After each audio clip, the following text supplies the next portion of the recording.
Apocalipse, capítulo de número 5. Quem encontrou, diga amém. Está escrito assim: e vi na mão direita daquele que estava sentado no trono um livro, escrito por dentro e por fora, de todo ele selado com 7 selos. Vi também um anjo forte que proclamava com grande voz: quem é digno de abrir o livro e de lhe desatar os seus selos? Ora, nem no céu, nem sobre a terra, nem debaixo da terra, ninguém podia abrir o livro e nem mesmo olhar para ele. E eu chorava muito, porque ninguém foi encontrado digno de abrir o livro, nem mesmo de olhar para ele. Todavia, um dos anciãos me disse: não chores, eis aqui o leão da tribo de Judá, a raiz de Davi, que venceu para abrir o livro e desatar os seus 7 selos. E quem crê nesse livro, dê um glória a Deus, por favor. Abrir a Bíblia Sagrada no livro do Apocalipse não é apenas alguém que vai pregar, é uma aventura. O livro do Apocalipse é um dos livros mais lindos de toda a Bíblia Sagrada. Todavia, um dos mais difíceis de serem interpretados. Talvez por isso haja nesses dias em que vivemos uma dificuldade tão grande dos pastores, pregadores, mestres, ensinadores terem habilidade para ensinar o povo sobre o livro da revelação. Esse livro é assim chamado como livro da revelação porque ele é em si uma revelação plena. Um livro escrito há 2000 anos atrás pelas mãos do apóstolo São João, homem de Deus, o último dos apóstolos a provar a morte, último da esfera dos 12, daquele colégio apostólico chamado por Jesus Cristo. Quem conhece a história de João sabe que o Senhor Jesus o privou da morte para que ele pudesse ter uma visão, um vislumbre do Cristo não ressuscitado, mas glorificado. Quem já leu a Bíblia Sagrada sabe que Jesus tinha por João um carinho especial. A Bíblia Sagrada diz que João é chamado do discípulo a quem Jesus amava. E Jesus o amava por quê? Porque ele tinha o seu lado de intrepidez. Foi ele o único dos apóstolos que manteve um nível de intimidade com Jesus como nenhum outro teve. Alguns andavam ao lado de Jesus, outros cumpriam a sua palavra, mas só João deitava no colo de Jesus. Só João debruçava a sua cabeça no peito de Jesus. E isso fez ele ser o discípulo mais amado. E eu não sei se você se lembra de um texto da Bíblia que diz que quando Jesus estava dando ensinamentos, parece que o espírito de inveja tomou conta dos 11 discípulos que olharam para João. Disse 11 porque João é o 12º. 11 olharam para João e sentiram inveja dele, inveja da maneira como Jesus o tratava. E Jesus, saindo à defesa de João, deu um grito. Jesus disse assim: que importa que ele viva até que me veja voltar nesse mundo no meu reino e cheio da minha glória. Não sei se você percebeu, Jesus estava dialogando com os discípulos. Na defesa de João, ele lança uma palavra profética, e a profecia é essa: João não morre até me ver voltar aqui, glorificado, exaltado, não como homem, mas como Deus, Criador dos céus e da terra. Quem conhece a história trágica do colégio apostólico sabe que todos os discípulos, com exceção de João, teve uma morte trágica. Pedro foi crucificado de cabeça para baixo, ao próprio pedido. João, que agora vai estar aguardando na ilha de Patmos, assiste o assassinato de quase todos os seus amigos. Ele assistiu o assassinato de Tiago, seu irmão, que foi morto ao fio da espada. João Marcos foi arrastado pelas ruas de Alexandria até ter toda a sua pele esfolada do seu corpo. E faltar-me-ia tempo aqui para comentar com vocês a morte de Tomé, Bartolomeu e todos os demais. Todavia, de todos os que estiveram ao lado de Jesus, todos eles, com exceção de João, tiveram uma morte trágica, foram martirizados. Não que não tentaram matar João, mas a morte fugia dele. A história diz que o imperador Domiciano, que está imperando sobre Roma nesse tempo, ele fica sabendo que um dos discípulos de Cristo está vivo.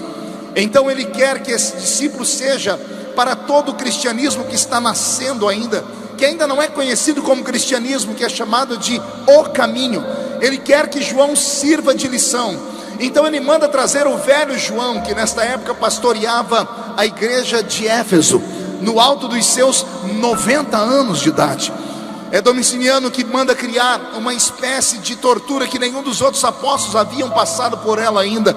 Quem conhece a história do povo antigo, das civilizações antigas, sabe que os romanos eram mestres em tortura.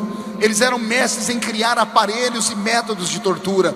Então o imperador manda que criem um método de tortura especial para João, que tem 90 anos de idade.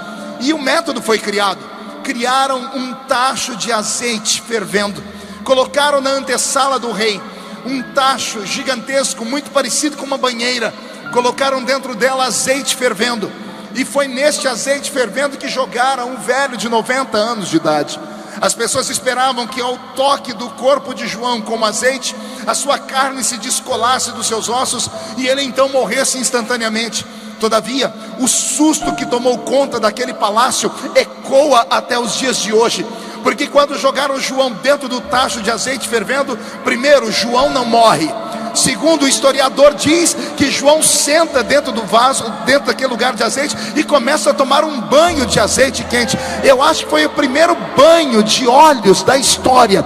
Primeira sessão de hidratação de pele da história acontece com João, o apóstolo. E então diz o historiador que o imperador, de pé no trono, pergunta a João: por que é que este azeite não te queima? E diz o historiador que João grita de dentro do tacho: é porque o azeite que está dentro de mim é mais quente do que o azeite que está por fora de mim. O que eu passo a contar agora é história, e história envolve a todos. Peço a sua atenção. Poucas pessoas conhecem a real história do motivo pelo qual João foi jogado na ilha de Patmos, e eu gostaria de revelar para vocês hoje. A ilha de Patmos não era uma ilha normal. A ilha de Patmos era uma ilha mística. Diga comigo, mística. Quero que você se lembre que o mundo antigo, da época de João, viviam sobre o regime dos helênicos. Os gregos e romanos tinham uma cultura helênica, uma cultura que dava vazão ao corpo físico e também ao lado metafísico. Os gregos eram os maiores criadores de deuses da história. O céu dos gregos era muito perto da terra, era logo no alto de uma montanha chamada Olimpo. E lá no alto do Monte Olimpo, o deus dos gregos chamado Zeus, que na verdade não era apenas um deus, era uma tríade. Zeus e seus dois irmãos, Hades e Poseidon. Um cuidava do mar, o outro cuidava do céu e o outro cuidava do inferno. Esses três pseudos-deuses, filhos de um outro deus que eles mesmos mataram, tinham na mente dos romanos o domínio. E esses deuses gregos, de vez em quando, desciam na terra para brincar com os seres humanos. Diz a mitologia que Zeus era o mais intrépido de todos. Descia na terra, dormia com as mulheres humanas e delas geravam filhos. Tais filhos eram chamados de semideuses. Diga comigo, semideuses. Você deve conhecer essa história. Se você não conhece, o seu filho conhece. Ou quem é cinéfilo, quem gosta de cinema, deve se lembrar do filme dos Titãs, Fúria de Titãs. Deve se lembrar do filme de Hércules e de outros filmes gregos mais da cultura helênica deles. Pois bem, toda essa mitologia grega era dominante naquele tempo. E eles acreditavam piamente que haviam homens e mulheres que andavam na terra que não eram homens e mulheres 100%. Acreditavam que eram meio homens e meio deuses. Como eram homens e deuses ao mesmo tempo, diziam eles que esses filhos de Zeus, esses filhos de Poseidon, esses filhos de Hades, andavam pela terra e não podiam ser mortos, e eram criaturas hostis e horríveis. Então o que faziam eles? Todas as vezes que eles condenavam um bandido à morte e tentavam matar, e a morte parece fugir deles, e se você entrar no Google e digitar esta noite homens e mulheres gregos que venceram a morte, você vai ficar apavorado. Você vai encontrar relatos de homens que foram colocados dentro de água por 10, 15 minutos e não morreram afogados. Você vai encontrar a história de pessoas que foram penduradas pelo pescoço, ou seja, tentaram enforcá-las, e o pescoço não quebra, e depois de 20, 30 minutos no alto de uma forca, não morriam. Enterravam pessoas vivas, e depois de 10, 15, 20 dias, cavavam, e as pessoas ainda estavam vivas lá. Acreditavam eles que essas pessoas que tinham uma habilidade acima do normal, que eu não chamo de semideuses, eu chamo de pessoas que tinham um DNA diferente, eram seres humanos como esses que a gente encontra por aí hoje, que são totalmente diferentes. Pois bem, essas pessoas que viviam naquele mundo antigo, no mundo que era regido por uma fé cega, as pessoas acreditavam que esses seres não eram filhos de homens. Como não eram filhos de homens e a morte fugia deles, eles criaram uma prisão somente para semideuses. A prisão era a ilha de Patmos. A ilha de Patmos era cercada, entre aspas, por eles com uma aura de feitiçaria. Tanto é que todas as vezes que eles iam jogar algum preso na ilha de Patmos, os soldados romanos, os da guarda pretoriana, que eram homens violentos, não tinham coragem de descer na areia da praia. 10, 15 metros da areia da praia, pegavam um bandido amordaçado e amarrado e jogavam ele no mar, e o bandido que se virasse para chegar até a areia da praia. Por que é que vão jogar João na ilha de Patmos? Porque eles veem que João não morre. Como João não morre, eles acham que João é filho dos deuses. Estavam quase certos, porque foi esse mesmo João que um dia escreveu uma lei que virou lei para todos nós. Um dia ele escreveu assim: ele veio para os seus, os judeus, mas os seus não receberam. Mas a todos quanto receberam, deu-lhes o poder de serem feitos filhos de Deus. Ora, pegam um velho de 90 anos e jogam ele na beira do mar, na beira da praia. Os soldados romanos voltam embora porque acham que João é um semideus. João tem que se virar nos 30 para chegar na areia da praia. Ao chegar na areia da praia, eu quero que você tenha esta visão. Quero que você veja um homem de 90 anos, quase morto, porque teve que nadar com as mãos e os pés amarrados. Só Deus sabe como ele chegou à praia. Agora ele está na praia, ele sabe que aquela ilha é uma ilha maléfica. Lá dentro só tem homens e mulheres pervertidos, bandidos. Ele sabe que para trás dele está o mar, na frente está uma ilha cheia de bandidos, à esquerda e à direita uma praia que vai se fechar nela mesma. Ou seja, não há saída para frente, não há saída para trás, não há saída para a esquerda nem para a direita. É por isso que nós vamos aprender com João agora. Quando as portas se fecham, qual é o lugar que o crente tem que ir? João está ensinando: se a porta fechou para frente, para trás, para a esquerda e para a direita, tem uma porta que pode se abrir no céu. Só que a porta do céu se abre diferente. Pergunte por quê. Só falo se toda a igreja perguntar. Porque toda porta na terra se abre quando nós batemos na porta com a mão. A porta do céu não se abre batendo a mão. A porta do céu se abre batendo o joelho no chão. Eu vou deixar João falar. É ele que fala: e eu estava de joelhos, eu caí de joelhos.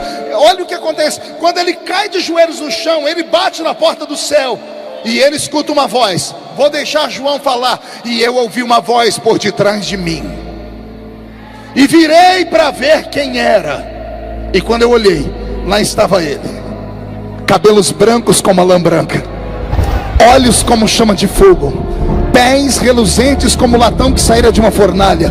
O seu corpo era cercado por um linho branco, e um cinturão de ouro traçava o seu peito. E da sua boca saiu uma espada aguda de 2 fios que gritou assim: João, sobe para cá, João. Quem acha bonito esse texto, dê glória a Deus. Agora, deixa eu te chamar a atenção. Alguma vez você se perguntou por que João, quando olhou para trás, não disse assim: olha, e eu olhei e vi Jesus? Não seria mais fácil? Por que ao invés dele virar para trás e dizer assim: eu virei e vi Jesus, ao invés dele fazer isso, ele desenha Jesus para nós? Por que ele não disse assim: e eu ouvi uma voz por detrás de mim, e virei para ver quem era, e lá estava Jesus? Seria papo reto, seria algo concentrado.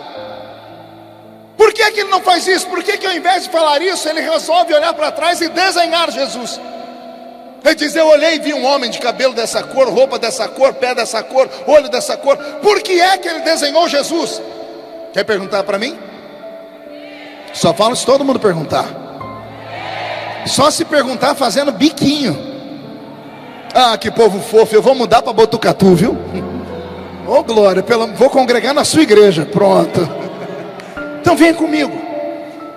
O Espírito Santo falou isso comigo. Filho, por que João, ao invés de falar que ele viu Jesus, ele desenhou Jesus? Tem uma explicação. Eu vou te explicar o porquê. A última vez que João havia visto Jesus, faziam 60 anos. Quantos anos eu disse? 60 anos. Não sei se você sabia disso. A última vez que Jesus foi visto em corpo presente na terra foi quando ele estava em Atos capítulo 1, no alto da montanha, quando ele foi assunto ao céu. Ele marcou um encontro ali com quase 500 testemunhas, a quem ele apareceu por um período de 40 dias. Entre as 500 estavam os discípulos. João estava lá. João tinha 30 anos de idade. Ele estava com a idade da emancipação do homem do mundo antigo. Se hoje é 18, naquela época era aos 30. Por isso que a Bíblia diz que quando saíram do Egito, saíram 600 mil homens com 30 anos. Ou seja, eram homens emancipados, prontos para a guerra, que podiam responder por si próprios. João tem 30 anos e ele está no solapé da montanha. Ele está vendo Jesus. Ele está vendo Jesus ressuscitado. Diga comigo, ressuscitado. Diga para o seu irmão, não glorificado. Eis aqui um segredo. Jesus, quando saiu da tumba, ele não saiu num corpo glorificado. Ele saiu num corpo ressuscitado. O corpo ressuscitado dava a ele alguns poderes, entre eles, atravessar parede, comer peixe, voar, aparecer num lugar. Lá, você se lembra do caminho de Emaús? Ele está jantando com eles. Todas as vezes que chegava um visitante na casa, davam ao visitante a oportunidade de agradecer a Deus. Todo judeu levantava o pão e dizia: graças te damos, ó grande El Shaddai. Jesus não, ele levanta o pão e diz: graças te dou, meu Pai. Quando ele diz meu Pai, todo mundo abre o olho. Quando abre o olho, cadê Jesus? O pão está partido na mesa e os discípulos começam a chorar, dizendo: porventura não ardia o seu coração quando ele falava conosco? O corpo que sai da tumba é um corpo ressuscitado. Respire fundo. É um corpo que tem carne, é um corpo que tem osso, mas não tem sangue.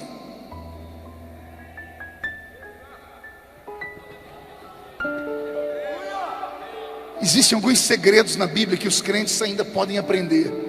O corpo que sai da tumba tem carne e osso, mas não tem sangue, porque esse corpo vai ser arrebatado ao céu, e o céu não conhece sangue. Detalhe, o sangue não podia subir para o céu, porque se ele tira o sangue do céu, a gente não tinha pecado perdoado. Só temos o pecado perdoado porque o sangue dele caiu sobre nós e permanece sobre nós. Quando João viu Jesus ressuscitado, ele viu Jesus com um corpo de 1,80 m aproximadamente, cabelos castanhos, olhos castanhos, magro, nariz torto, porque todo judeu tem um nariz adunco, vestindo uma roupa de linho feito na terra. Ele viu os buracos na mão de Jesus, aqueles que Tomé tocou. Ele viu os pés furados de Jesus. Então João, 60 anos antes, a última visão que ele viu de Jesus era essa. Ele viu um Jesus que tinha carne, osso, cabelo castanho, olhos castanhos e ferida nas mãos e nos pés. Amém até aqui? 60 anos passam. Quando ele olha para trás, ele vê o mesmo Jesus. Só que agora o cabelo não é castanho. Agora não tem furo no pé nem na mão. Os olhos dele não são mais castanhos, são como chama de fogo. João se lembra da promessa que Jesus fez. Eu comecei a pregação com ela: que importa que ele viva, até que me veja voltar no meu reino e na minha glória. Não entendeu? Vou desenhar. João tinha uma promessa de viver para ver Jesus voltar em glória. A última vez que ele viu Jesus, Jesus ainda tinha carne e osso. Quando a nuvem ocultou Jesus e Jesus desapareceu, ele foi para uma outra dimensão. E lá nesta outra dimensão, o corpo dele foi glorificado. João viu Jesus ressuscitado quando tinha 30 anos. Mas aos 60 anos, ou 60 anos depois, quando ele tem 90, ele não vê Jesus ressuscitado, ele vê Jesus glorificado. E como ele vê Jesus glorificado, ele sente um alívio na alma. Era a maneira dele dizer: agora eu já posso morrer. Porque viver nessa vida de 70 a 80 anos é enfado e canseira, diz a Bíblia. Um homem com 90 anos sofre mais do que qualquer outro. Todas as pessoas, quando chegam no alto de uma idade dessa, anseiam estar em outra vida. João ansiava morrer, mas a morte não podia tocar ele, porque ele tinha uma promessa. Ai Jesus, ó Deus falando. Você não entendeu? Para isso tem o profeta aqui. Ó Deus mandando um recadinho para você. O câncer não te mata, a AIDS não te leva, a bala perdida não te pega, um acidente não te mata, o inimigo não te toca, porque você tem uma promessa ainda. Eu vou perguntar de novo: há uma promessa de Deus na sua vida ainda? Eu vou fazer mais uma pergunta: existe alguém que tem uma promessa de Deus violenta na sua vida? Se você tem uma violência ou uma promessa violenta na sua vida, em nome de Jesus, tira essa tristeza do rosto. Se você tem uma promessa que não se cumpriu ainda, não vale a pena você ficar me olhando com essa cara feia, parecendo que foi batizado num pote de vinagre. Quem tem promessa não fica num culto como esse, com esse olho seco, parecendo olho de sapo que morreu no dia de enchente. Quem tem promessa reage nesta noite, porque a morte não te toca.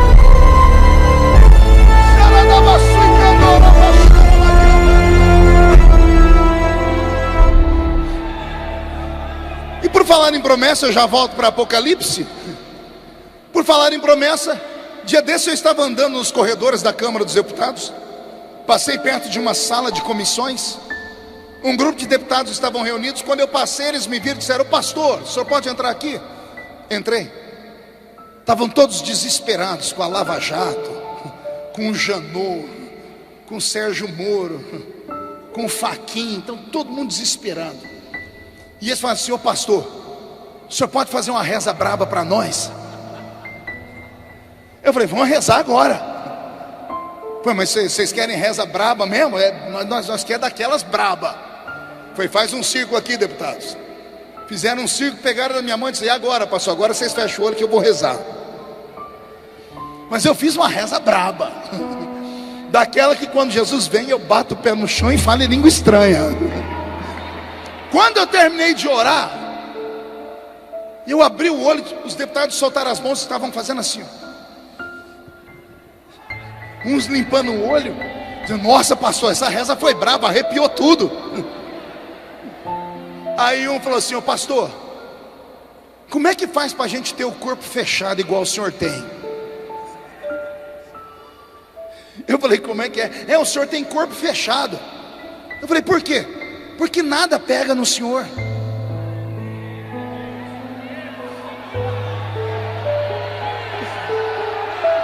Olha o ímpio dando testemunho.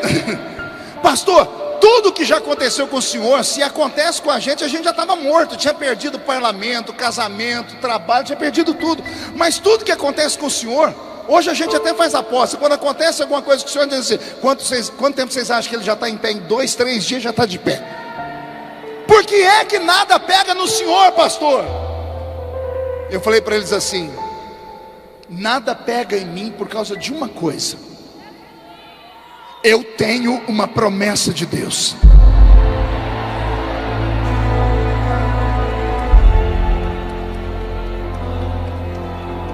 E a minha Bíblia diz que Deus não é homem para mentir, não é filho do homem para se arrepender daquilo que ele fala. Isso no Velho Testamento. No Novo, Jesus endureceu a lei e gritou assim: passa o céu, passa a terra, mas as minhas palavras não passam jamais. Aí um deles falou assim: ô pastor, como é que faz para a gente ter o corpo fechado? Eu falei: procure na cidade de vocês uma igreja mas não pode ser uma qualquer. Eu disse, procura uma igreja barulhenta.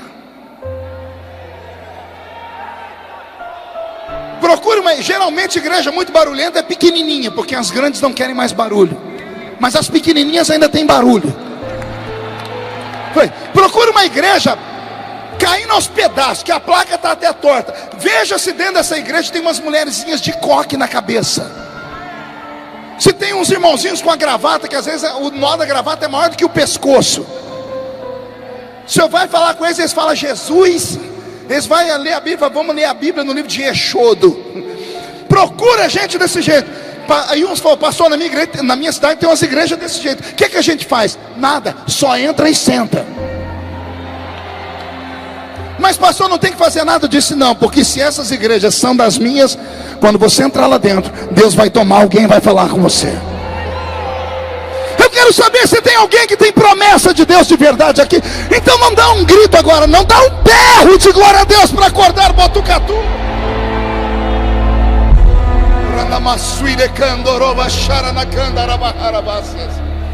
Aleluia. João é arrebatado ao céu, porque a Bíblia diz que ele foi elevado ao céu. O corpo dele é escondido naquela ilha, e o espírito dele visita o território sagrado. Ao entrar dentro do céu, João faz uma visita em vários locais. Creio eu que quando ele visitou o céu neste dia, o céu era apenas um ermo, um lugar imenso, branco, sem construção alguma, com exceção de uma única construção. Pergunte qual? Um tabernáculo. Não, pastor, o senhor leu a Bíblia errada. Tabernáculo é na terra. Não, Hebreus capítulo 9. Assim como há um tabernáculo terrestre.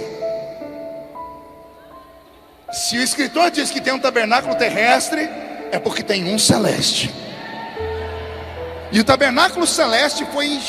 Quem enxergou ele pela primeira vez foi Moisés. E Moisés trouxe o modelo do céu para a terra. O tabernáculo que nós temos desenhado no Velho Testamento nada mais é do que um desenho do céu na terra. Diga comigo, céu na terra. Pergunte por quê? Porque o povo hebreu não sabia como adorar quando estavam no deserto. Passaram 430 anos no Egito, e os deuses dos egípcios tinham cara e endereço. No dia de adorar Ísis, todos os egípcios sabiam para onde iam, e os hebreus empregados iam junto. No dia de adorar Baal, Astarote, Azera, Marduk, os deuses da Mesopotâmia, eles sabiam quem adorar e onde adorar. Quando Deus tirou eles do Egito, pôs eles na península do Sinai, e Moisés disse, adorem a Deus, ficaram perdidos. Não sabiam se adoravam para frente ou para trás, se adoravam olhando para uma pedra, uma árvore, ou para uma nuvem, ou para o sol. Foi por isso que Moisés teve que subir ao céu para negociar com Deus uma maneira dele não destruir o povo, porque o povo não conseguia adorar aquilo que eles não viam. Por isso que o povo, na ausência de Moisés, cria um bezerro de ouro. Moisés desceu com as tábuas da lei primária, viu o povo adorando bezerro. Ele quebrou as tábuas e voltou para o alto da montanha, mais 40 dias de jejum. Ele jejuou 80 dias. Foi nesse final de 80 dias que ele conseguiu negociar com Deus. Deus disse para ele, se o povo quer um endereço para me adorar, eu vou dar o endereço. Você vai desenhar o céu na terra. Não entendeu? Eu vou repetir de novo. Você vai levar para a terra o modelo do céu. O tabernáculo é o modelo do céu. Esta igreja nesta noite é um modelo do céu. Se você está no átrio, eu te convido a atravessar o lugar santo e vir no Santo dos Santos comigo. Porque se você entrar no Santo dos Santos, você corre o risco de ver a glória de Deus se manifestando. Posso ouvir um glória a Deus por esta palavra? Depois de perambular pelas ordens do céu, e eu já explico porque eu acho que não tinha nada construído lá com exceção do tabernáculo, João é convidado a entrar em uma sala. E esta sala para mim tem nome. Ela se chama Santo dos Santos. Quando ele entra no Santo dos Santos, ele vê um ser assentado em um trono. Não há duas, nem três, nem quatro cadeiras, só há um trono. E tem um ser sentado no trono. Este ser tem na mão um livro, fechado por dentro e por fora. Quando João olhou o livro, Ele ouviu alguém gritar dentro daquela sala, um ser de branco: ninguém na terra,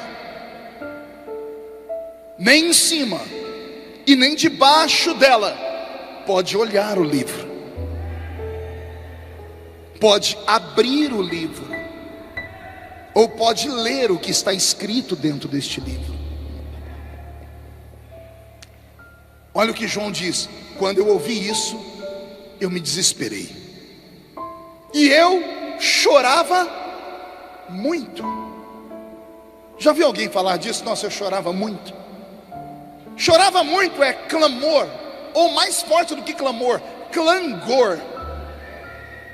É um grito ensurdecedor, é alguém que está à beira da morte, é um desespero da alma.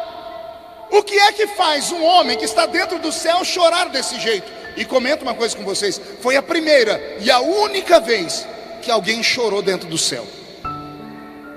Deus, quando viu João chorar, o próprio Deus se desesperou, e ele criou uma lei só por causa do choro de João. Ele diz: todos os que vierem aqui a partir de agora não choram mais. Para entrar no céu vão passar pelo lenço da eternidade, porque eu vou enxugar dos seus olhos todas as suas lágrimas. As lágrimas do velho João tocaram Deus de uma forma violenta. E olha que interessante, quando João está chorando, aparece um outro homem de branco gritando: João, não chores. Já encontramos alguém que pode abrir o livro, que pode ler o livro e desatar os selos. Olha quem está entrando ali por aquela porta, João. E João deve ter perguntado: quem é ele? E o homem de branco diz: eis aí o leão da tribo de Judá, a raiz de Jessé, que venceu para abrir o livro e desatar os seus 7 selos. Até aqui a igreja me entendeu? Posso ouvir um amém? Robson, mude a música para mim. Existem algumas perguntas que têm que ser feitas por aqueles que amam a palavra. A primeira é: por que João chorava? Que livro é esse? Porque quem lê do capítulo 6 para frente fica com medo do livro, porque do capítulo 6 para frente você vai ver a abertura dos selos, trazendo os 4 cavaleiros do Apocalipse. Você vai ver sair um cavaleiro branco, com um arco sem flecha, porque a flecha já foi atirada. Você vai ver sair um cavaleiro vermelho, que tem na sua mão uma grande espada. Você vai ver um cavaleiro negro que tem uma balança. Vai ver um cavaleiro amarelo, trazendo pestes e mortes. Quem lê o Apocalipse do capítulo 6 para frente vai ouvir o toque das trombetas, vai ouvir que o mundo será destruído. Ora, se eu tenho na mão um livro que só tem desgraças, melhor seria se o livro ficasse fechado e não aberto. Quando aquele anjo gritou: ninguém pode abrir o livro, não era para João chorar, era para João sorrir. Sim ou não? Se o livro só traz perdição, desgraça, fome, peste, guerra, terremoto, se o livro é um livro só de maldições, por que João chorou quando alguém gritou que ninguém podia abrir o livro? Isso mexeu com a minha cabeça. Foi aí que eu entendi o que Jesus disse a João no início do Apocalipse: eu vou te mostrar as coisas que eram, as coisas que são e as coisas que hão de acontecer. O Apocalipse não é o livro apenas do futuro.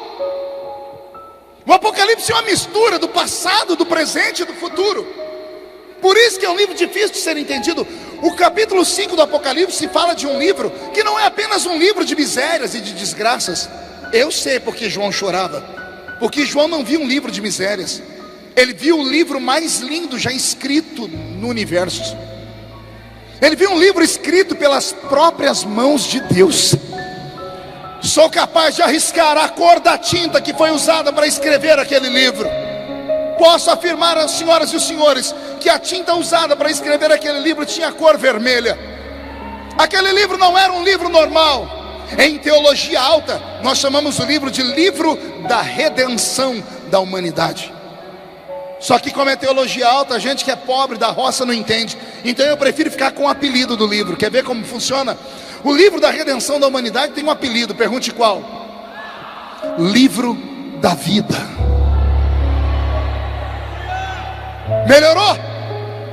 Você começa a entender por que João chora? Quando João vê aquele livro, ele não vê como um livro de maldições, ele vê como um livro da vida. E o livro da vida, senhoras e senhores, é um testamento. É um quê? Se eu tiver algum advogado aqui, pode me ajudar nessa noite a explicar para o povo o que é um testamento. O testamento é um documento que tem fé pública.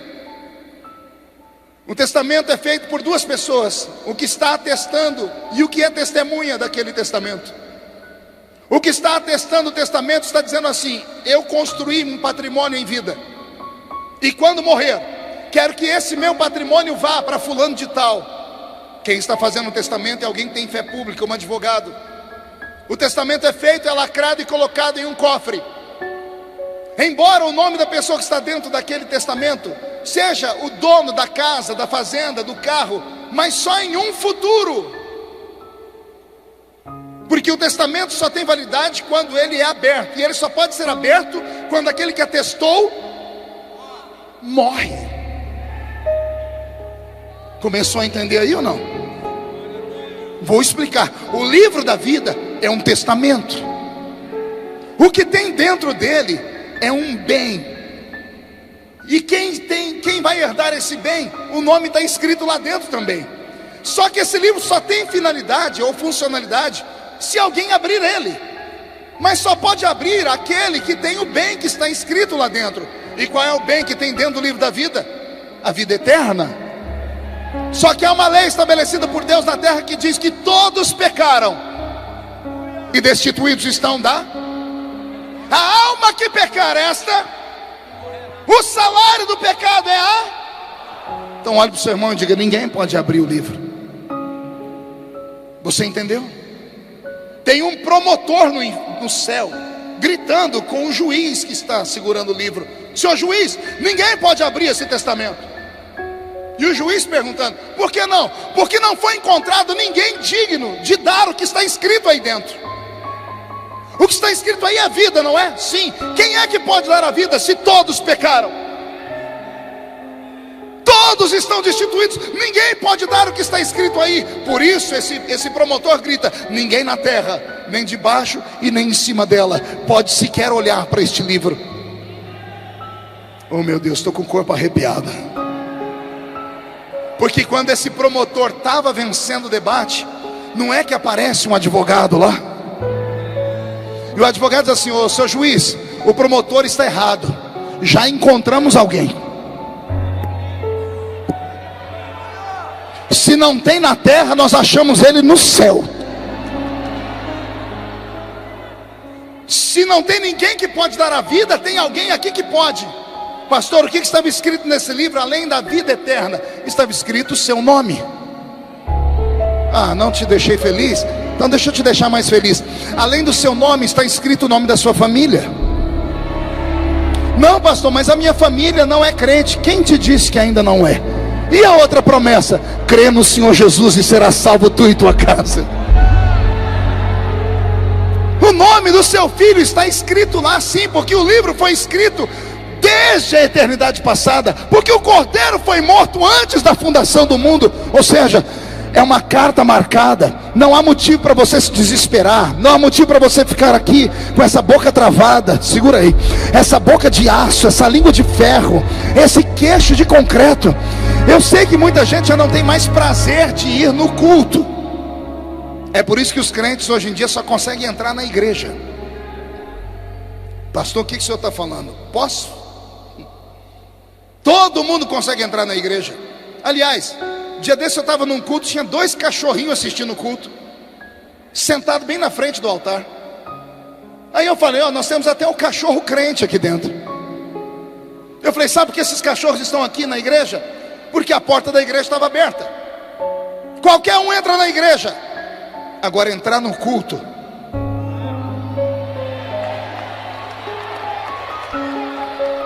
eu queria que você tivesse a visão que eu tenho daqui de cima. É desesperadora. Eu não vou olhar para o lugar, senão eu entrego as pessoas. Eu vi pelo menos umas 4 ou 5 meninas lixando a unha enquanto eu prego.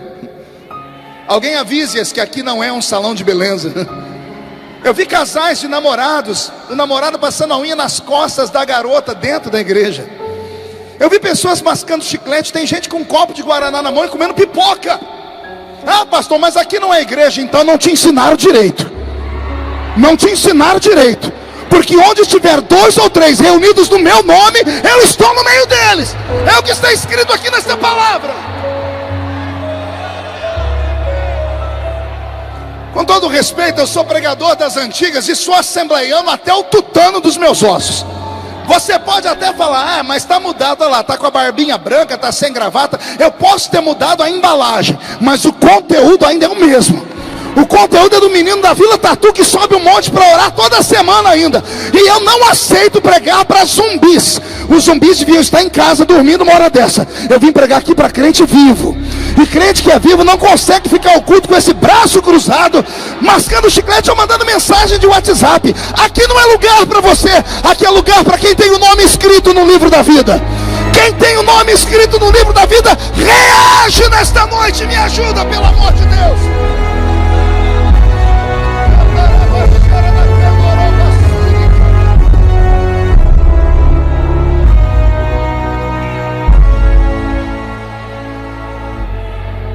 Eu acho que o convite do ano que vem vai ser cancelado, mas eu vou falar.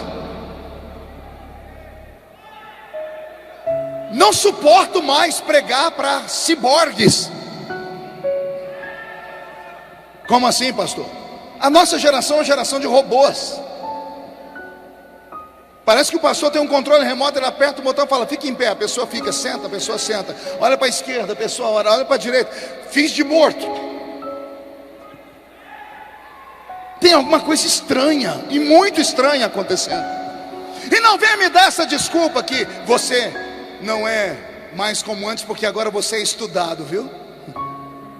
Dia desse eu participei de uma reunião onde os pastores falaram, a nossa igreja mudou, a nossa geração mudou, porque os nossos filhos são letrados e estudados. Ei, eu me comunico em 3 idiomas, escrevi 21 livros, tenho 4 formaturas, e pelo menos 2 vezes por semana eu subo um monte para orar no meio do mato. Eu falo com você do jeito que falo com o presidente da república. O problema não é o anel de formatura, não. O problema é a sua essência. O problema é que você enferrujou com o passar do tempo. Se eu fosse um pouquinho mais atrevido, eu ia dizer que o problema são seus pecados escondidos.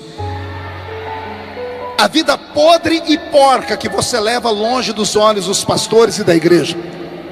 A vida dupla que você leva na madrugada com esse WhatsApp, passeando pelo seu Facebook, mandando suas fotinhos, mandando suas nudes para os seus queridos namorados ou namoradas. Talvez esse seja o problema. Um dia desse eu estava num programa de rádio, entrou um crente daqueles bem atrevido e falou assim, pastor, como é que o senhor se sente pertencendo a uma geração de pastores que não tem unção para pregar? Me deu uma raiva. E eu falei, eu não tenho unção para pregar? Não é? Eu falei, o senhor tem um pouquinho. E eu falei, o que você quer dizer? Ele falou, eu venho de uma época que quando os pastores pegavam o microfone para dar a paz do Senhor, o culto acabava, de tanta glória que caía na igreja. Pregadores não precisavam pregar 2, 3 horas. Bastava um louvor e a glória de Deus descia sobre a igreja. E não era cantor famoso, um hino da harpa. Aí eu abaixei minha cabeça e chorei. Eu falei para ele, você não está completamente errado, porque eu também sou dessa época. Aí eu falei para ele, só que o problema não está só com os pregadores. O problema está com a igreja. Há 20 anos atrás, um crente só tinha 3 lugares para ir: igreja, casa e trabalho. Os mais afortunados tinham um 4º lugar, que era a escola, que na minha época quase ninguém estudava. Era igreja, trabalho, casa e alguns para a escola. Éramos ridicularizados e sofríamos preconceito por causa da Bíblia, por causa da roupa, por causa do cabelo. Não íamos nem para a festa de aniversário de parentes não crentes, para você ter uma ideia. Os vizinhos não gostavam da gente. Então o crente não via a hora de chegar o dia de ir para a igreja, porque quando ele se trancava naquela igrejinha de madeira, de chão vermelho, aqueles banquinhos duros, e os instrumentos eram só dois, uma sanfona e um pandeiro, e a gente chorava e gritava, porque lá dentro ninguém tocava na gente. E sabe o que era bonito? Pergunte o quê? Todo culto era uma experiência. Nós não perdíamos um crente para a novela. Nós não perdíamos um crente para a viagem de fim de semana para ir para a praia, para o Guarujá. Nós não perdimos um crente para a final do Fla-Flu, ou do Corinthians, do Palmeiras. Nós não perdimos nenhum crente para o Big Brother. Nossos filhos não saíam às noitadas para as baladas gospel. Mas domingo de manhã estávamos na escola dominical aprendendo a palavra. Nós sabíamos que Jesus ia voltar a qualquer momento. O tempo passou e dê uma olhadinha para nós.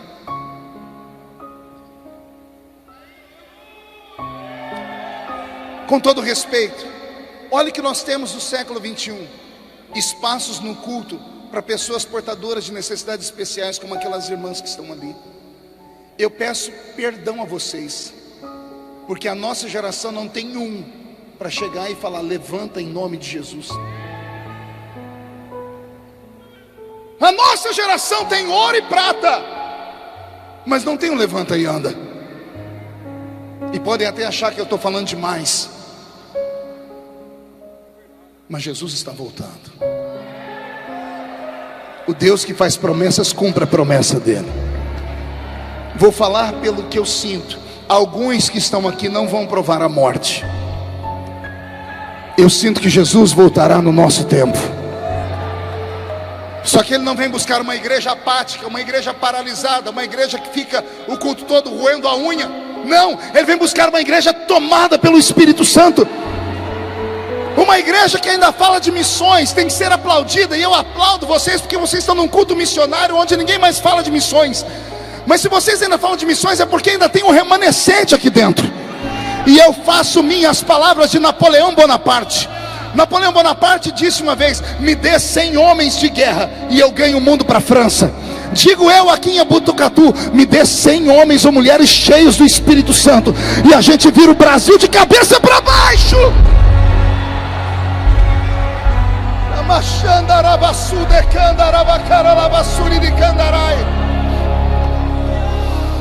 Ele está aqui, Ele está aqui.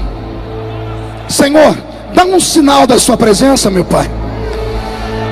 Se houver alguém limpo ainda, se houver alguém santo ainda, se houver alguém que tirou uns minutinhos para orar nesse dia, se houver alguém, Senhor, que ainda sente a sua presença, os que são batizados com o Espírito Santo, renova eles, Senhor, aqui em cima, no meio do ginásio, na arquibancada.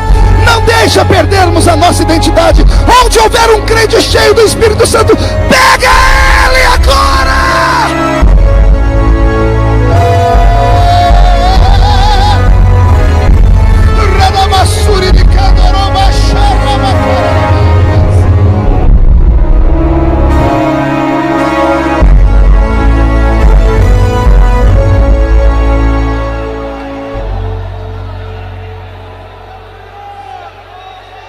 Ah, se você soubesse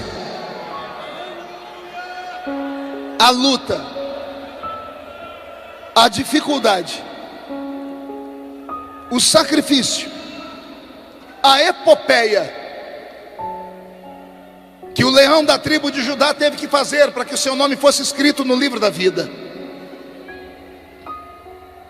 Você já leu no Velho Testamento que Deus desistiu da humanidade várias vezes? Você sabia disso, crente? Inúmeras vezes Deus desistiu do homem. Ele mostrou isso quando ele derramou água sobre a terra. Ele disse a Moisés: eu vou destruir esse povo e faço de você um outro povo. O homem não merece o que Deus deu. Quando Deus olhou para a terra e viu a terra perdida, Ele deu um grito no céu. Um texto paralelo, Apocalipse 5. É o texto de todas as manhãs missionárias que eu já participei. Isaías 6 e 8. Alguém já ouviu esse texto? A quem enviarei? Quem há de ir por nós?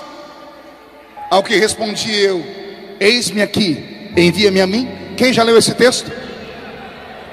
Eu preguei a vida inteira esse texto, colocando Isaías como o maior missionário do Velho Testamento. Como eu estava errado. Apocalipse 5 e Isaías 6 é a mesma história. Como no céu onde Deus está não existe passado, nem presente, nem futuro, Deus levou 2 homens no trono dele, João e Isaías. Apocalipse responde a pergunta de Isaías. O Velho Testamento inteiro, de Gênesis a Malaquias, as primeiras 5 dispensações bíblicas, inocência, consciência, governo humano, era patriarcal e lei, foi o período onde Deus Pai tentou convencer a raça humana e ganhar a confiança dela, mas o homem não aceitou Deus. Todos os heróis que Deus levantou do Velho Testamento tombaram, todos, sem exceção. Quando terminamos Malaquias, a diferença entre o Velho para o Novo Testamento são 400 anos, chamamos de período interbíblico. Por isso nós temos 2 testamentos, o Velho e o Antigo, 2 pactos, Antigo Testamento, Antigo Pacto, Novo Testamento, Novo Pacto. A separação de Malaquias e Mateus são 400 anos. Quantos anos?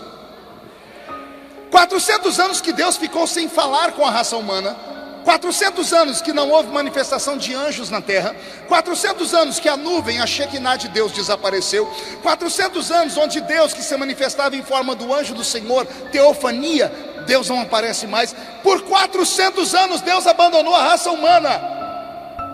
Olhe para mim, pergunte para mim o que aconteceu, pastor. Vou mostrar para você em Gênesis 8. Noé estacionou a arca no Monte Ararat. Ele abriu a janela, soltou uma pombinha por 3 vezes. Não foram 3 pombas, foi a mesma pombinha. Na primeira ela voou e voltou.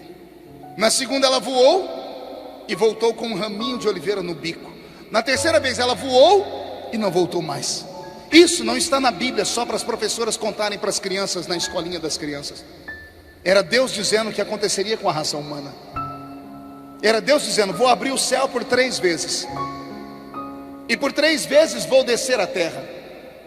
Uma em forma de pai, outra em forma de filho, e outra em forma do Espírito Santo. Na primeira vez Deus pousou e não encontrou lugar para pousar. Velho Testamento inteiro, de Gênesis a Malaquias, as 5 dispensações, não encontrando lugar para pousar, a pombinha voltou para a arca, sentou no trono, olhou para a terra e deu um grito. Pergunte qual? E agora? A quem enviarei?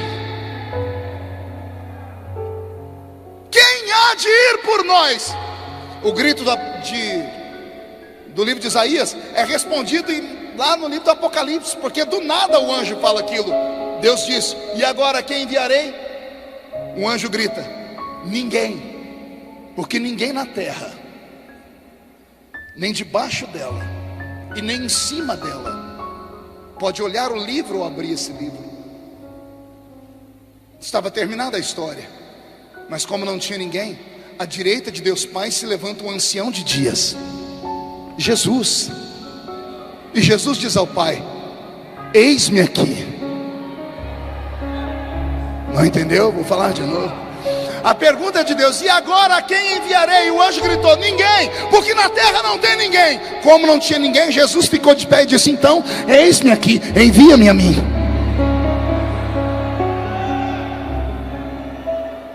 Aí Jesus veio, amém? Só que a terra também não aceitou, mataram ele. E a pombinha volta para o céu, só que ela não volta vazia. A pombinha de Noé na segunda viagem voltou carregando no bico um raminho de... E Jesus não é a nossa oliveira verdadeira? E nós, jambuzeiros bravos que fomos nele enxertados? Olha como a Bíblia é linda. Na terceira vez a pombinha saiu da arca e não voltou mais. Pergunte por quê? Porque ela está aqui. Uns ficaram em casa para ver o corujão.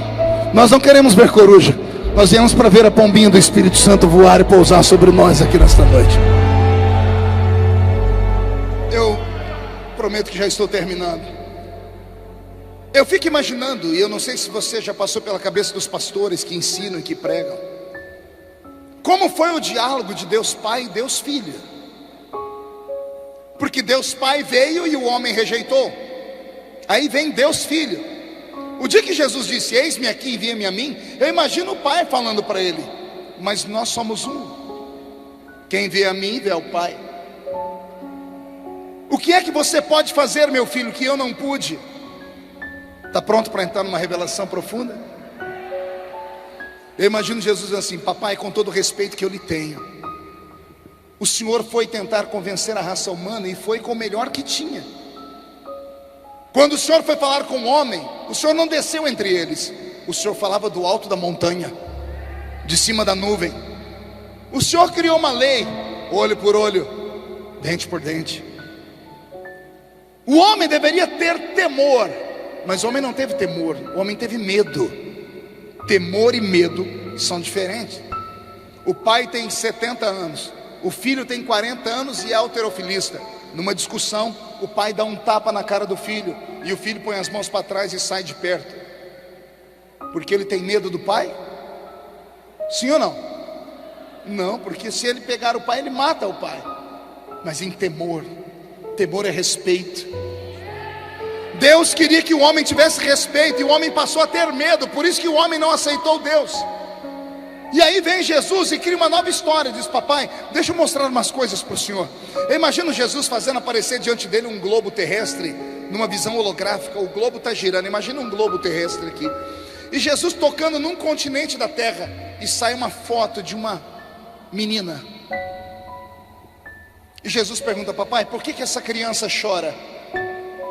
E o pai diz: porque ela tem sede. E Jesus diz: e o que é a sede, meu pai? E o pai explica: a sede é um dispositivo de limitação da vida do homem. E aí Jesus diz ao pai: pai, tecnicamente é isso, mas o que é a sede? Por que pergunta, filho? Porque nós criamos a sede, mas nós nunca tivemos sede. O que você quer dizer com isso? Não dá para entender porque eles nos rejeitam. Eles nos rejeitam por causa das punições. Papai, girando o globo, esse menino, por que ele chora? Ora, meu filho, veja, ele só tem pele, osso e barriga. Ele chora por quê? Fome. E o que é a fome, papai? A fome é um dispositivo de limitação da vida do homem. Pai, eu não quero saber tecnicamente, eu quero saber o que é fome. Por que pergunta? Porque nós criamos a fome, mas nós nunca sentimos fome. Nós nunca vamos entender o homem. Pai, por que aquela mulher chora? Aquela mulher chora porque ela foi traída, meu filho. E o que é a traição, meu pai? De alguém bem próximo, de alguém que come conosco, de alguém que acorda conosco. Que dor é essa? E o pai fica em silêncio. Por que aquele homem chora, meu pai? Porque ele sepultou o filho. E o que é a sepultura de um filho? A separação. É a separação, é a morte. Mas o que é a morte? O que você quer dizer, meu filho? Nós criamos coisas para essa raça que nós nunca vamos entender, porque o homem não é como os anjos. Vou te dar um ensinamento. Anjo não tem sentimentos.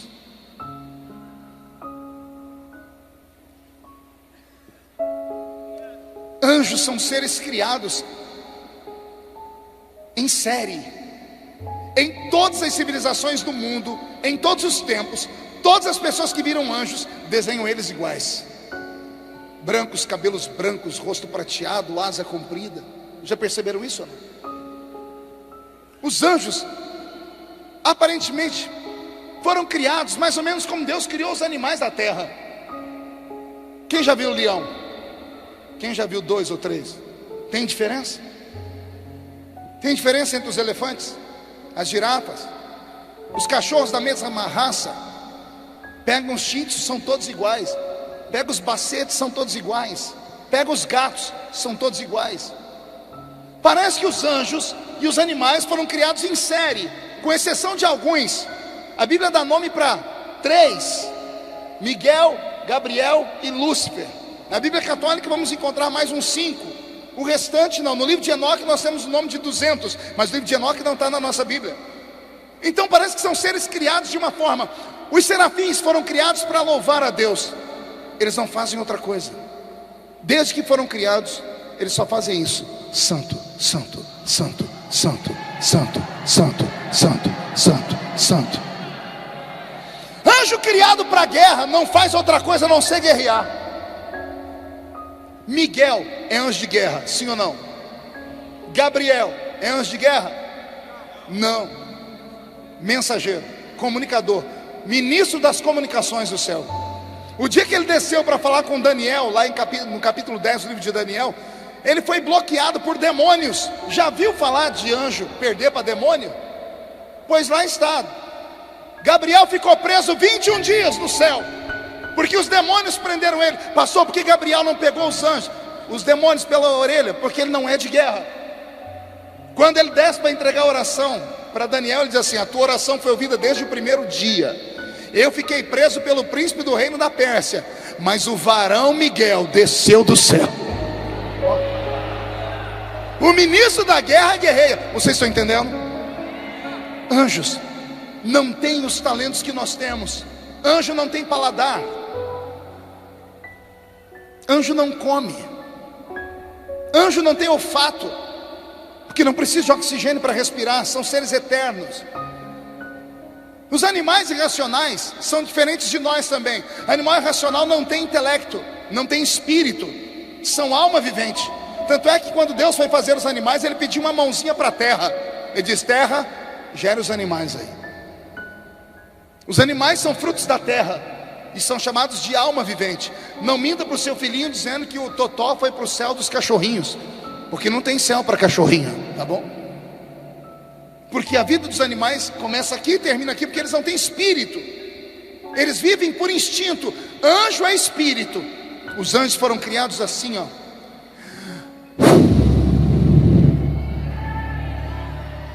Como assim, pastor? Deus soprou os anjos. Como assim, pastor? A Bíblia diz que anjos são espíritos ministradores. A palavra espírito vem do grego ruach, e ruach é sopro ou fôlego. Deus pensou nos anjos e soprou. Você já se perguntou se Deus pode sofrer uma nova rebelião no céu? Pergunte para o seu irmão: Deus corre esse risco de surgir um outro anjo lá e falar: não, eu também quero ser igual ao Lúcifer? Sim ou não? Pode acontecer isso no céu hoje? Não. Pergunte por que não. Após a queda de Lúcifer, Deus pegou os seus seres que Ele fez em série e consertou eles.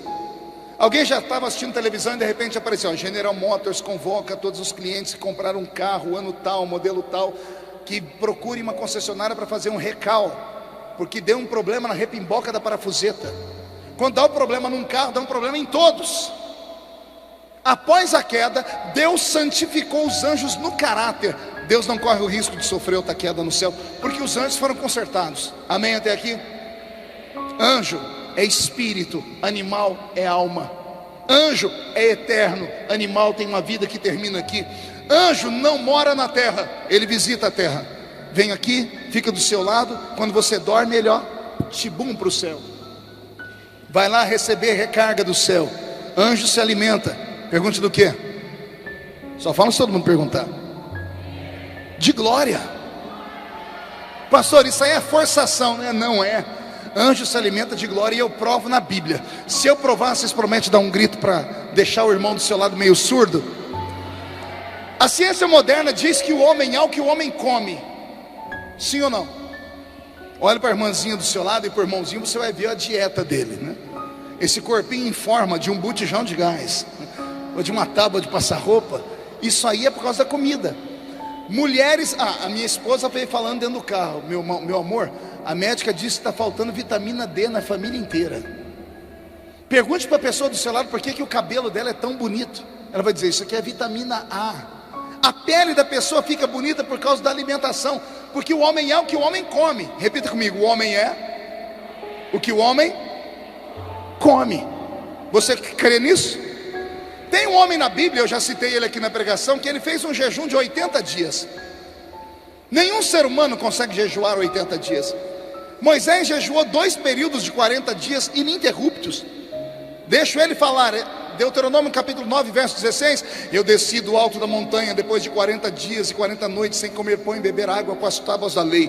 Desci e vocês adorarem um bezerro de ouro. Quebrei as tábuas e voltei para o alto da montanha. Mais 40 dias, mais 40 noites, não comi pão e não bebi água. Algum ser humano vive 80 dias sem comer e sem beber? Sim ou não? É impossível. E por que é que Moisés não morreu? Pergunta aí. Uai, se o homem é o que o homem come, vê como é que ele desce da montanha. Tiveram que pegar um pano e colocar no rosto dele, dá licença. A pele dele estava bonita demais. A pele estava brilhando como o sol. Você não entendeu? Se a pele do homem é modificada por aquilo que ele come, por que a pele de Moisés brilha como o sol? Se alimentou de glória. Os anjos sobem até o céu, se abastecem de glória e descem para te proteger. Quando você dorme, quando você entra no estado beta, do estado alfa para o estado beta, que é aquele estado que, se a trombeta do arrebatamento não tocar no seu ouvido, você fica. Quando você se desliga de tudo, você não precisa mais de proteção. Aí o anjo do Senhor que está ao seu lado volta ao céu e no monte da congregação recebe o brilho do sol da justiça, se alimenta de glória e volta no dia seguinte para te proteger. Detalhe: anjo não pode morar aqui. Pergunte por quê? Tudo que é feito de uma matéria, quando tira da matéria, ou morre ou sofre metamorfose. Se tirar um peixe da água, o que acontece com ele? Por quê? Porque ele é terra com água. Se tirar uma vaca da terra e botar ela no asfalto e deixar ela só no asfalto o resto da vida dela, o que acontece com ela? Morre. Porque vaca é terra, precisa comer terra. Pastor, vaca não come terra. Não é só a vaca que come, todos nós comemos terra. Comemos terra transformada. O arroz vem da onde? A laranja, tomate, espinafre. Se tudo vem da terra, nós comemos terra transformada. Se botar um laço na nossa boca e a gente parar de comer, o que acontece com a gente? Porque se tirarmos a matéria da matéria, a gente morre. Se tirar uma estrela do lugar onde ela está, que é no cosmos, que nós chamamos de firmamento, e firmamentos são gases, a estrela morre. Quem já viu estrela cadente? Por que é que você vê aquele rastro de fogo e de repente ela se apaga? Ao entrar na nossa atmosfera, perde toda a vida. Porque ela saiu da matéria dela. Estrela é feita de gás, se tirar do gás, morre. Peixe é feito de água, se tirar da água, morre. Vaca é feito de terra, se tirar da terra, morre. Anjo é feito de glória, se tirar da glória, não morre porque é eterno. Ele se transfigura, ele vira demônio. É por isso que Paulo diz que se Satanás quiser, ele pode até aparecer em forma de um anjo de luz, mas ele tem que se esforçar demais. Porque como ele ficou muito tempo fora do brilho do sol da justiça, ele morreu. Temos exemplo na terra. Os peixes mais horríveis da história vivem no profundo dos oceanos, porque a luz do sol não chega lá. Todo ser vivo que não tem a luz do sol fica deformado. Os anjos, quando saem do brilho do sol da justiça, perdem a sua forma e se transformam em demônios. Amém até aqui? Anjo não pode morar na terra, ele visita a terra, mas vai para lá. Animal irracional não vai morar no céu, porque se tirar da terra ele morre. Amém até aqui? Duas criaturas, anjos e animais. Aí Deus resolveu fazer você. Quando Deus foi fazer você, ele estava inspirado. Ele pegou a essência dos anjos, que é espírito, e pegou a essência dos animais racionais, que é terra e alma, e colocou os três separados na frente dele: espírito, alma e terra. E Deus pensou: o que acontece se eu juntar os três?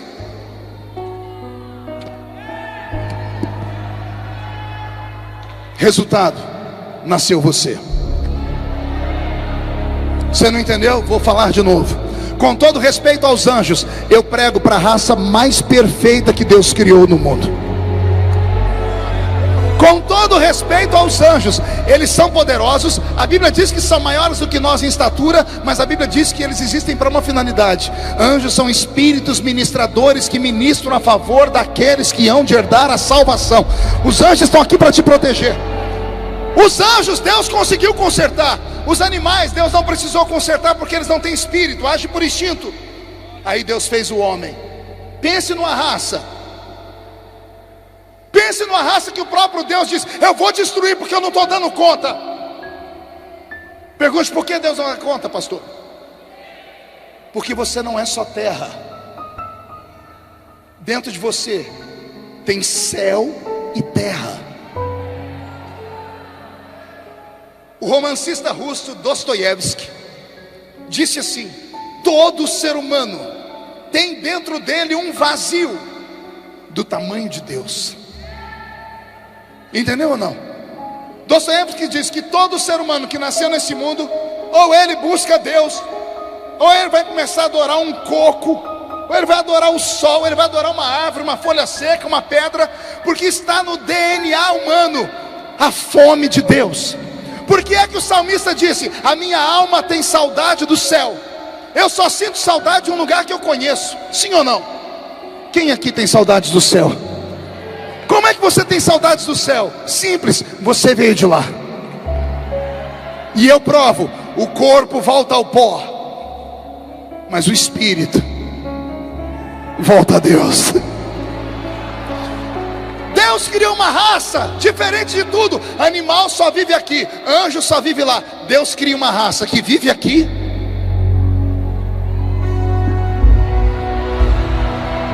Eu amo ver vocês pensar: anjo só vive lá, animal irracional só vive aqui. Aí Deus criou você que vive aqui, e qualquer dia desse vai viver lá.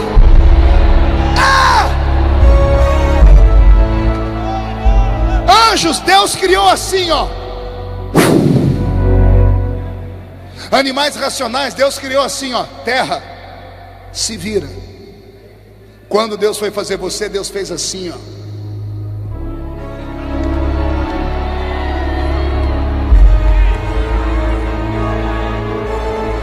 Estava com barro na mão, disse: agora eu preciso de um modelo para fazer o homem. Os anjos passaram na frente dele. Graças a Deus não tem ninguém parecido com um anjo aqui. Imagina você sentado aí, o irmão falando: ô irmão, tira a asa da minha cara que eu quero ver o pregador. Aí o irmão perguntando: qual das 6 asas? Porque eu tenho 6 asas. Imagina se Deus te faz igual os serafins. Imagina se Deus faz o seu marido igual um querubim, irmã. Beijar uma boca já está difícil, imagina beijar 4. Porque querubim tem 4 rostos, está escrito na Bíblia. Então tem 4 bocas.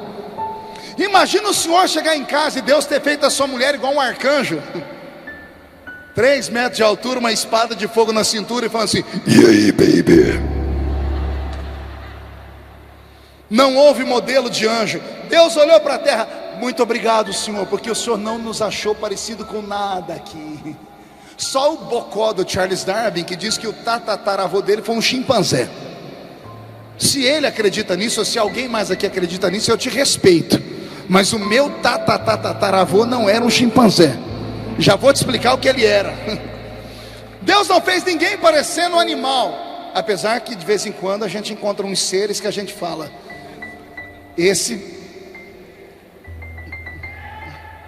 Já pensou se Deus tivesse feito o irmão do seu lado parecendo um gambá? Se Deus te faz parecendo um porco espinho, e o pastor diz: dá um abraço no seu irmão, né? Apesar que tem gente que parece que quando vem para a igreja escova o dente com o rabo do gambá, né? Mas isso é outra conversa para um outro dia. Deus olhou para os animais e não viu o modelo, só sobrou a água. Eu imagino Deus olhando para as águas. Não sei se o rio Tigre ou o Eufrates, ambos banhavam o Éden. Deus está olhando, procurando um modelo. Ainda bem que Deus não nos fez parecendo uma orca. Já pensou se Deus faz o irmão do seu lado parecendo um baiacu? Fica nervoso, incha e solta espinho e veneno. Ainda bem que Deus não encontrou nada nas águas para fazer a gente. Como não tinha modelo entre os anjos, entre os animais da terra e os animais da água, eu imagino Deus olhando para as águas. Daqui a pouco a água para, o vento para de balançar a água. Água parada vira... Eita, eu vi alguém gritar. Água parada vira o quê? Espelho. E Deus está procurando um modelo para fazer o homem.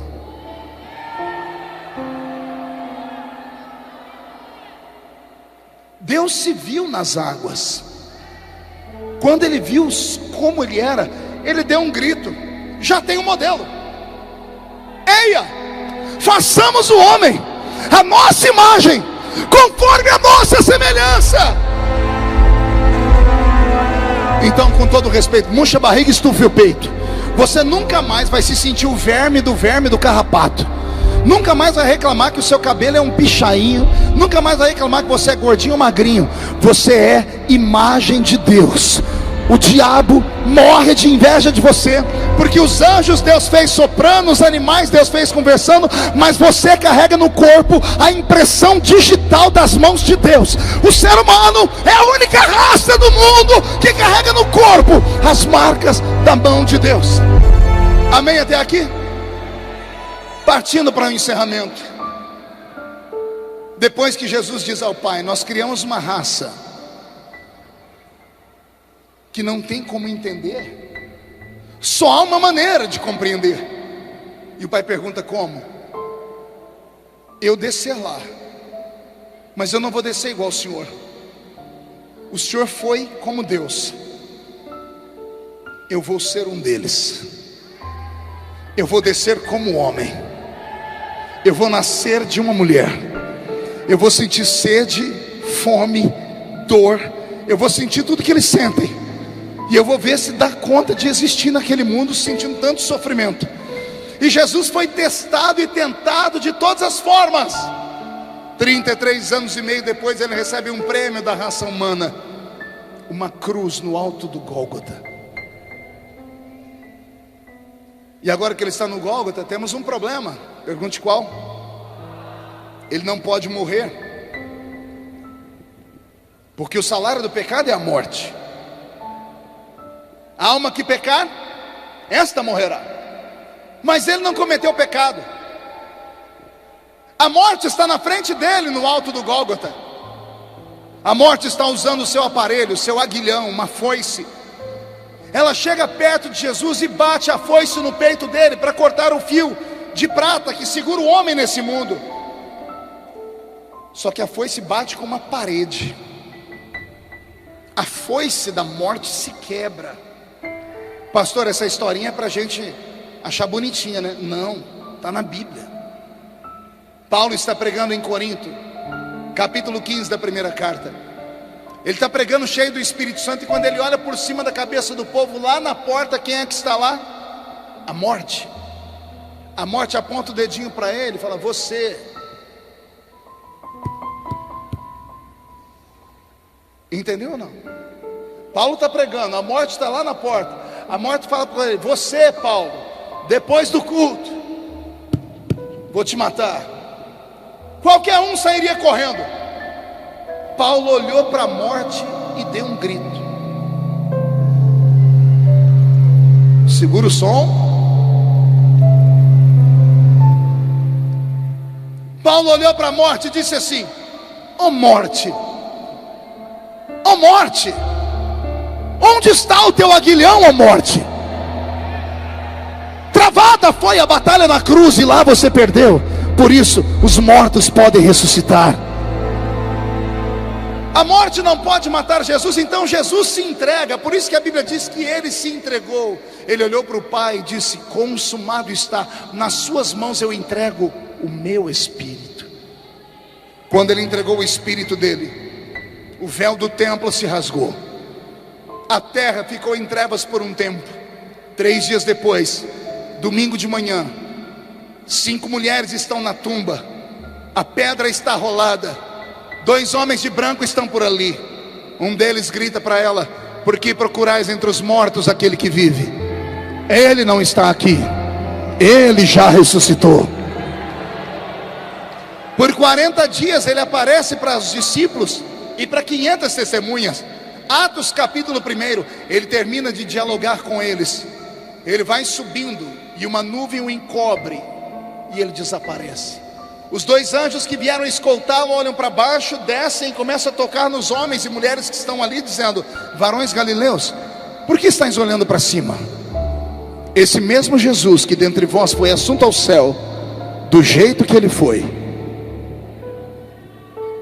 em breve, já ele vai voltar.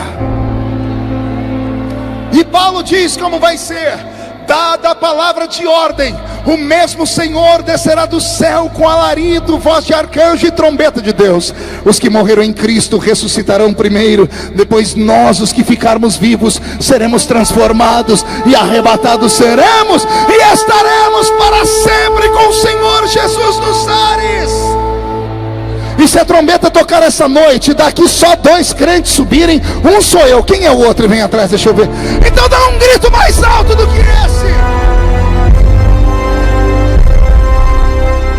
Se alegra porque eu estou encerrando. Olha que coisa bela. A nuvem oculta Jesus. Pergunta: para onde ele foi? Responda. Para onde ele foi? Para o inferno? Para onde ele foi?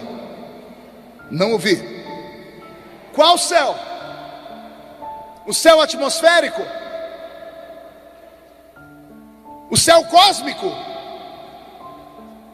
Terceiro céu? Céu inacessível da glória de Deus? Destino final desta igreja que está me ouvindo pregar em Botucatu nessa noite? Foi para esse céu? Então olhe para mim, porque temos um problema agora. Pergunte qual? Ele levou para o céu um corpo de carne e osso. Carne e osso não entra no céu. Jesus não apareceu direto no tabernáculo. Como ele subiu num corpo de carne e osso, ele parou na entrada do céu. O portão estava fechado. Os anjos que guardam o céu vêm voando, vêm correndo e começam a gritar. O grito deles virou um salmo. Os anjos chegam perguntando quem é aquele, porque acham que é um intruso. Então Jesus estende as mãos e se cumpre Zacarias 14: estas são as feridas com que fui ferido na casa dos meus amigos. Os anjos conhecem a história do ferido. Então os anjos que vieram para prendê-lo abaixam a cabeça e começam a cantar: levantai, ó portas, as vossas cabeças, levantai, ó portais eternos, para que entre o Rei da Glória. Os anjos que estão dentro do céu com a chave do portão vêm voando, vêm correndo, olham pelas frestas do portão e gritam: mas quem é este Rei da Glória? Porque ele tem carne e osso. Quem é este Rei da Glória? Os anjos que vieram escoltando ele levantam as asas e cantam: ele, o Senhor dos exércitos, poderoso na batalha, ele é o Rei da Glória. O portão do céu se abre. E eu me emociono, porque pela primeira vez o portão do céu se abre e um homem de carne e osso põe o pé dentro do céu. Quando o pé dele pisam as ruas douradas, se cumpre a lei. Era um recado dele dizendo: é possível nascer aí nesse planetinha azul e vir morar aqui em cima um dia. Agora que ele cumpriu a lei, o rei está de volta, todo o poder é dado a ele. Ele se afasta dos anjos na porta do céu ainda, mas do lado de dentro ele se eleva e o corpo dele começa a ser glorificado. O cabelo castanho começa a ficar branco da raiz para baixo. Os olhos ficam como cor de fogo, os pés começam a brilhar. A roupa do corpo dele é transformada num linho fino. Um cinturão de ouro traça o peito dele. Da boca dele sai uma espada aguda de 2 fios gritando: o rei voltou. Lembra que eu disse que o céu não tinha nada construído? Que só tinha um tabernáculo? Eu provo, não tinha nada construído até esse dia. Ele disse em João 14: vou para o Pai e vou preparar um lugar para vocês. Depois que eu preparar, eu volto e levo vocês, para que onde eu estiver, vocês vão estar também. Por quê? Porque ninguém sabia, com exceção de Deus Pai, se ia dar certo ou não o projeto. Quando Jesus chegou, só tem um tabernáculo. O céu é um ermo. Jesus está glorificado. Agora Ele é Deus Criador. Ele estende uma mão para cá e a outra para cá. Quer me acompanhar? Na medida que Ele vai flutuando, da mão dele vai saindo poderes. E esse poder vai construindo edifícios instantaneamente. Casas, palácios. Um deles é seu. Você não entendeu? Jesus vai voando, vai saindo poderes, Ele vai construindo uma cidade sagrada. Tem uma casa lá que tem o seu nome, crente. Aguenta o tranco, não entrega os pontos, volte a ser cheio do Espírito Santo, mortifique a sua carne. Vale a pena renunciar tudo nessa vida por Ele. A promessa da Bíblia é verdadeira. Jesus está voltando, o céu é nosso. No meio da cidade Ele resolve construir uma praça. Esta praça é cortada por um rio. E não é que eu descobri que o rio da vida é o único rio do mundo que não tem peixe. E eu explico por quê, pergunte por quê. Porque a água do rio da vida não é uma água fresca, nem uma água fria. É uma água térmica.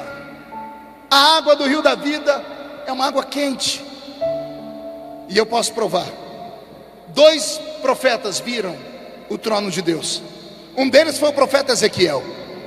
E ele viu o rio da vida que nascia debaixo do trono de Deus.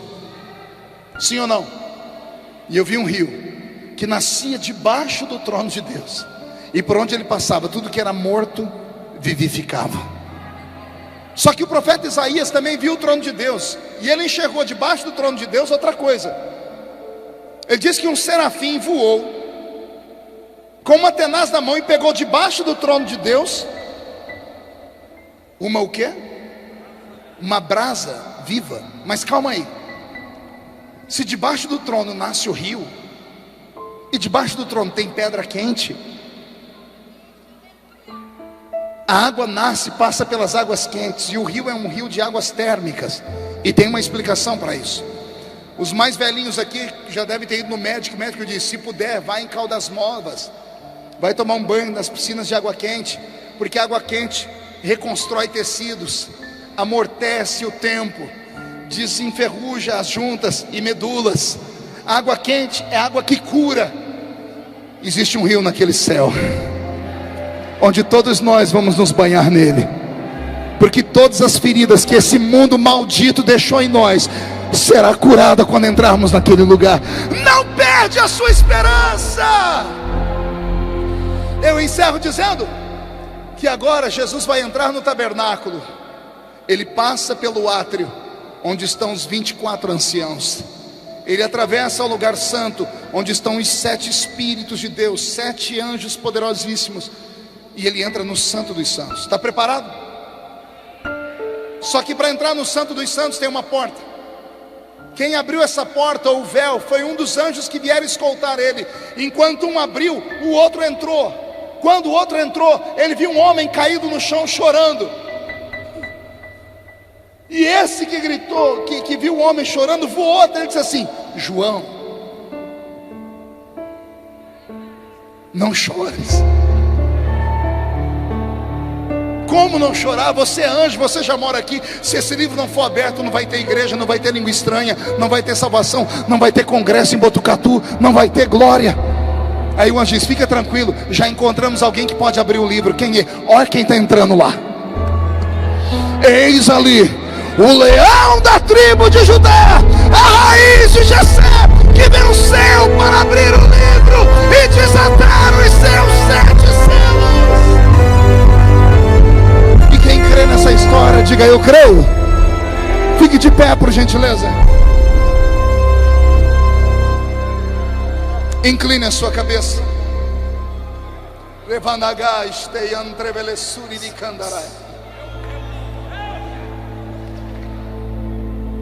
Eu quero agradecer a sua paciência de ficar conosco até essa hora. Incline a sua cabeça. Eu quero orar por dois grupos de pessoas. O primeiro grupo é o que mais precisa,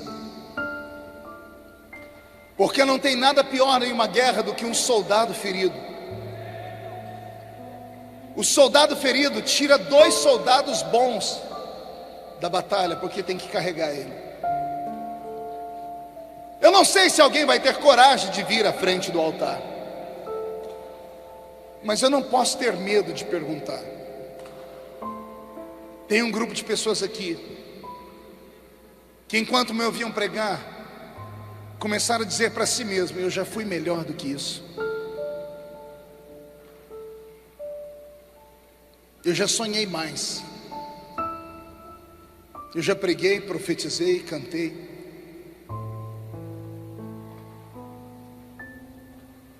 Eu estou morto, ou em coma. Estou frio e vazio. E eu queria saber se você gostaria de uma oração especial. Pastor, o senhor vai querer que eu vá aí na frente, né? Só existe milagre no altar. Pastor, mas se eu for aí, o que é que vão falar de mim, pastor? E quem fala de você paga as suas contas, por acaso? Isso, pode vir chorando. Queria ver se você tem coragem de sair da arquibancada. Essa noite foi uma noite especial. Eu sei que é o primeiro dia mais difícil. A partir de amanhã Deus vai usar muitos pregadores que vão vir aqui. Mas essa noite é uma noite única. Vem. Pai, eu faço nesta noite a oração do Espírito Santo. Maranata, ora vem, Senhor Jesus.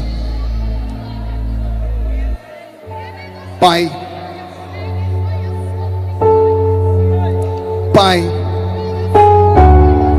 na minha frente estão homens e mulheres guerreiros, soldados. Não me importa como eles entraram aqui, me importa como vão sair daqui. Vieram aqui carregados de lutas, de tristezas, de angústia, mas o Senhor está enchendo eles do Espírito Santo nesta hora. Foram guerreiros e corajosos de saírem da arquibancada, do meio da nave do templo, e vieram à frente do altar. Não podem sair daqui sozinhos. Faz cair sobre eles a sua presença, faz cair sobre eles a sua glória nesta hora. Onde houver um deles batizados com o Espírito Santo, renova eles agora. Libera os dons do Espírito Santo nesta hora. Aleluia. Minha salvação e a ti me rendo. Se ao teu lado estou, seguro em tuas mãos, eu nada temerei.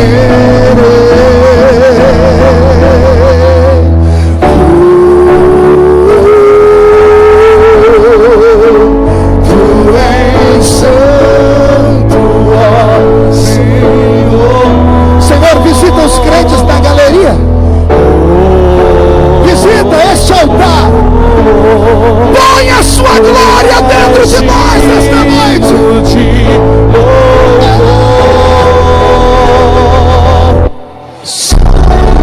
Em ti confiarei, eu nada terei. Em frente eu irei, Pois eu sei que vivo estás, e um dia voltarás no céu pra nos buscar, pra sempre reinarás. Aleluia. Solte a mão do seu irmão e toda a igreja levante a mão direita para o céu de olhos fechados.